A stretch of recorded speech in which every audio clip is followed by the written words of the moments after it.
លួចស្នេហ៍ឃើញភ្លាមអំអៀនអូនដឹងទេមានគេម្នាក់លួចបែបទៅបេះដូងបងអួលអាកែងផាំងលែងស្រដីតែកែភ្នែកអាចបញ្ជាក់ដីបំលងស្នេហ៍លើអូនហើយបងអ្នកស្រ័យអ្នកសង្ស័យកូនអ្នកស្រ័យចំការធ្វើមិនមានវាសនាក្បែរមានមកគូក្របីបងថែតាំងពីតូចអីលើវាធំតែពេលនេះចង់ថែមុំម្ដងគិតយ៉ាងណា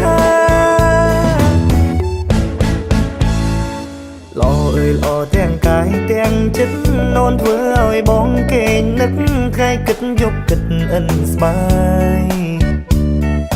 ជាតិនេះបងមិនយอมប្រពន្ធឡើយបើមិនមែនគូត្រានត្រៃសុខ